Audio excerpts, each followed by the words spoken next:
Good morning. Hand today is going to be 10-9. 10-9 of spades. So we're at a 10-0 game. We are on the button and mid position open raises at 2 big blinds. I decided to call and the big blind calls 2. So let's take a look at these ranges. First thing we have to look at is this guy here. We've got 475 hands. He's playing 14-7. Looks like a tight player.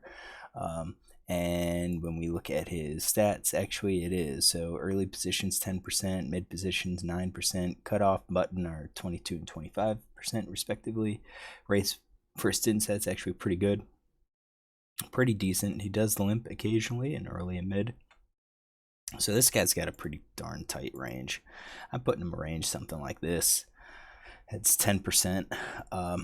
Does it matter that it's a min raise here? I don't think so. If anything, if it's a min raise, I'd probably lean more towards the non-pair hands, but I don't think that really matters a whole lot.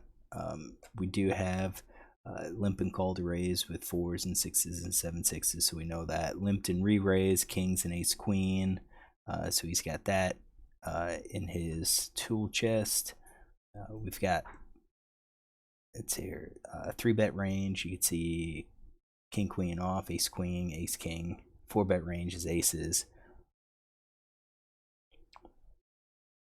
Called 3 bets out of position with pocket 6s. So actually, let's revise this. Let's drop these down, give them a few more pocket pairs, and clean up. Maybe not those. So something more like that. I think that's going to be his range. Now for us, we're up against a tight player. So if we go button versus mid position tight, this is how our breakdown is. You can see everything in yellow is a call. I do think consider possibility of raising here. Raising is a 3-bet, and the question is, does he fold anything? What does he fold that we're happy to fold out? And we know he's going to call 3-bet with all of his pocket pairs. And if anything, maybe he folds some of these hands. I mean, that's decent. They still have better equity than us, but I think what we're doing is just putting ourselves into a bad situation in a larger pot. So I kind of like a call. I'm going to go with the calling range. It looks something like this. And then the button, I think, is going to be somewhat wide, 20%. It is calling. He's getting good price, 1 big blind to call. So could be a lot of things. We could give him suited kings. Probably that's what we could do. Give him a few more suited hands that he would call with. Maybe offsuit connectors. Just something that's probably a little out of the ordinary form. So 3 of us see a flop of ace ace 3, and that does not help us. Now I just kind of think we just fold it. We've got really no kind of draw at all. No backdoor draw. All we're looking for is a 10 and a 9 and hoping that nobody has the ace. So everyone checks, including the pre-flop raiser. So this guy checks. The question is, what is he ever going to check in these situations? Would he check like 3 of a kind? I don't think so. I think maybe quads would check. We're actually going to say 50% chance that he checks just to keep some of them in there. And then I think he could check all the rest of his hands. So we're going to go, 88% of the time he's going to be checking here. And that's,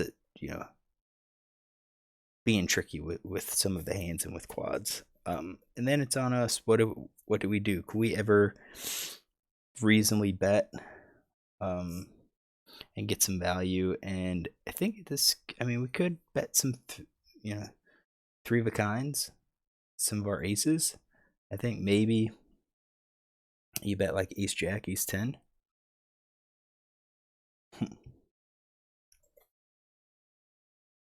The concern is pre-flop raiser. That really is the concern. So if you have ace jack, ace 10, let's get this. Then, so that's 5%. Then you could do like all your flush draws. But still, even if flush draw hits, there's potential that there's going to be a redraw. beat us, redraw to the full house.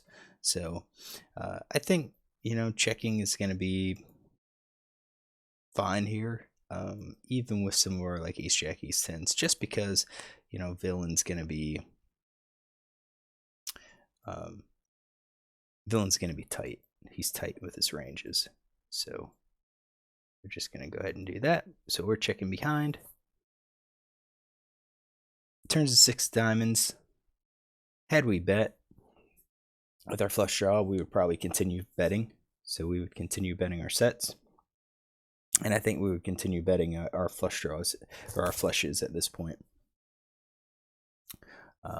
And we'd just be going for some value. So both players check now. I think this is probably not unusual.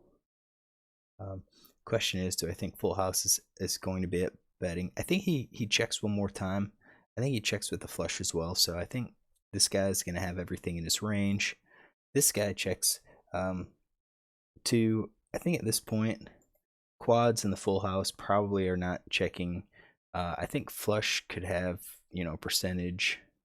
Maybe sometimes he bets. Again, this is a tight player, and he's going to be scared of the flush, or not the flush, of the full house. So we're going to give him, those hands. I'm not even going to include draws.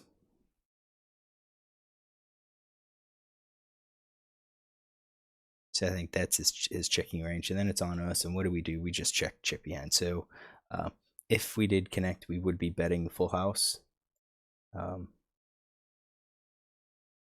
We would, and we'd be hoping somebody, calls along with us.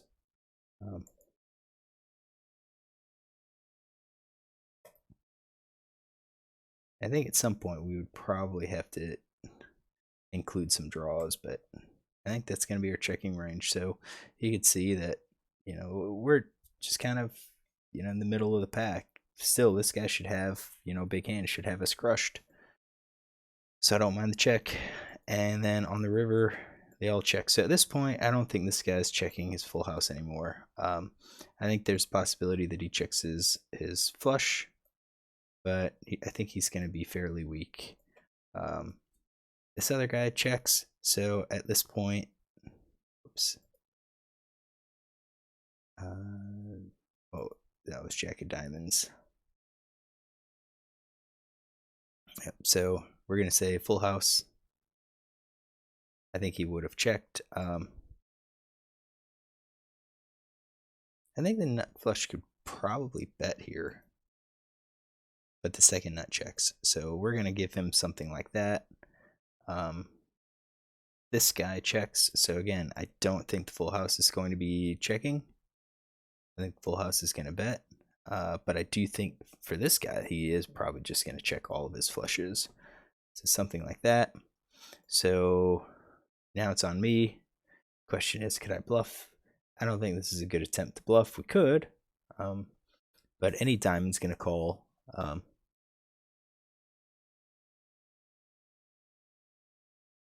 And the most likely one's probably that guy. I think any diamond would be calling.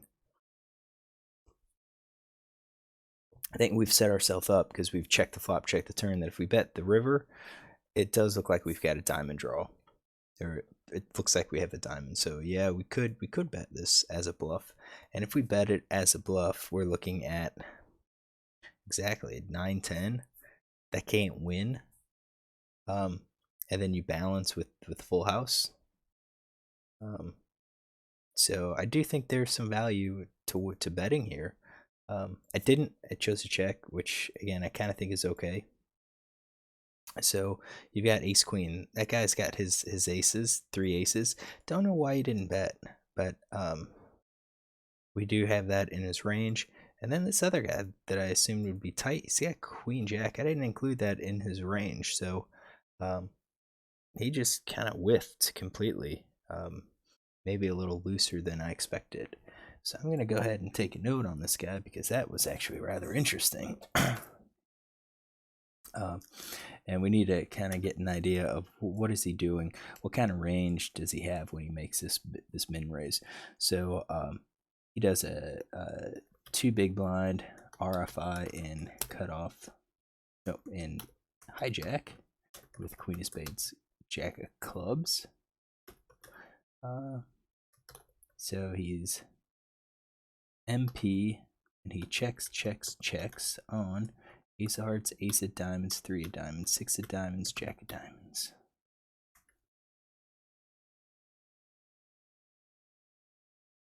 All right, so we have that guy. This guy too, I guess he's out of position. So he, I guess, overcall two big blind and big blind with ace of clubs, queen of hearts. He is out of position. Check, and check with ace of hearts, ace of diamonds, three of diamonds, six of diamonds, jack of diamonds. All right, so we've got the notes on him. Yeah, I don't fault my play. Could we get a fold? It's tough to say. I don't know. Maybe you'd get a fold. This is 10 NL, so I mean it's a possibility. We'll get the ace to fold, and villain kind of shows the ace when he folds. This guy would definitely fold. I don't think he's calling with any jack. I think any sort of aggression in the sand probably would have gotten this guy to fold, this guy not so much. So I wouldn't be surprised if it went check on the flop, and I bet if he comes in for a raise, do a check raise, or maybe even on the turn. I think the turn's going to be less likely because of the possibility of the flush draw that's out there now, but I think I like how we played it. I don't think we we were too passive.